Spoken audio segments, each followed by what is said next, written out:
मैं अपने अपार्टमेंट में लगभग 2 हफ्तों से अकेला था। मेरा रूममेट एरिक अपने परिवार से मिलने ओरेगन गया हुआ था और उसके बिना यह जगह अजीब सी खामोशी में डूबी हुई थी। मैंने कुछ दिन की छुट्टियां ली थीं ताकि मैं आराम कर सकूं और अपनी पसंदीदा सीरीज देख सकूं। मगर मुझे नहीं पता था कि यह सुकून कब डरावने साए में बदल जाएगा। रातें खास तौर पर अजीब थीं।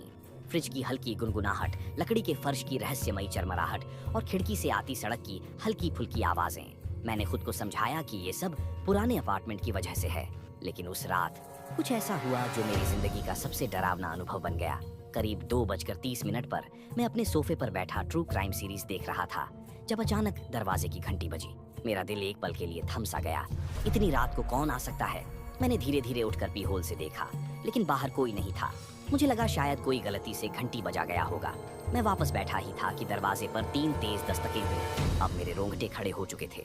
मैंने दोबारा पी होल से देखा, लेकिन बाहर फिर भी कोई नहीं था। हिम्मत जुटाकर मैंने दरवाजे को डबल लॉक कर दिया और वापस आकर सोफे पर बैठ गया। लेकिन तभी कमरे की खिड़की के पास एक हल्की सी सरसराहट हुई। मैंने खिड़की की तरफ देखा तो एक काले साए को खिड़की के बाहर से गुजरते हुए देखा। मेरा दिल अब पागलों की तरह धड़क रहा था। मैंने सभी खिड़कियां और दरवाजे चेक किए, सब बंद थे, लेकिन वह साया, वह तो मुझे देख रहा था। किसी तरह मैंने हिम्मत जुटाई और अपने बेडरूम में जाकर दरवाजा अंदर से बंद कर लिया। मैं लाइट जलाकर बिस्तर पर लेट गया, लेकिन नींद तो दूर, मेरी सांसें भी भारी हो रही थीं। अचानक मुझे नीचे फर्श से हल्की खरोंचने की आवाज सुनाई दी, जैसे कोई नुकीली चीज फर्श पर घसीट रहा हो। मेरी आंखें बिस्तर के नीचे टिक गईं। धीरे धीरे खरोंचने की आवाज तेज होती जा रही थी। मैं कांप उठा। मैंने हिम्मत करके नीचे झांकने की कोशिश की, लेकिन वहां कुछ नहीं था। तभी बिस्तर के नीचे से एक ठंडी हवा का झोंका आया, जैसे किसी अदृश्य चीज ने सांस ली हो। अचानक कमरे की लाइट झपकने लगी और फिर पूरी तरह बंद हो गई। अंधेरे में मैंने महसूस किया कि कोई बिस्तर के नीचे से धीरे धीरे बाहर रेंग रहा है। मेरे शरीर ने मानो काम करना बंद कर दिया था। मैं चाहकर भी हिल नहीं पा रहा था। धीरे धीरे एक सड़ा गला चेहरा, जिसकी आंखें पूरी तरह सफेद थीं, मेरे बिस्तर के किनारे से ऊपर उठ रहा था।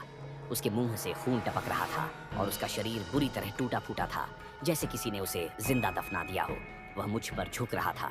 उसकी सांसें इतनी ठंडी थीं कि मेरे चेहरे पर बर्फ जैसा एहसास हो रहा था। मैं चीखना चाहता था, लेकिन मेरी आवाज गले में ही घुट गई। तभी वह भूतिया आकृति मेरे ऊपर झपटी और पूरे कमरे में एक भयानक चीख गूंज उठी। मुझे नहीं पता कि मैं कब बेहोश हो गया। जब आंख खुली तो सुबह हो चुकी थी। मैंने तुरंत 100 पर कॉल किया। पुलिस आई, लेकिन उन्हें घर में न तो कोई जबरदस्ती घुसने के निशान मिले, न ही कोई सुराग। लेकिन मेरे कमरे की दीवार पर खून से लिखा हुआ था, तुम्हें अकेला छोड़ दिया, लेकिन मैं लौटूं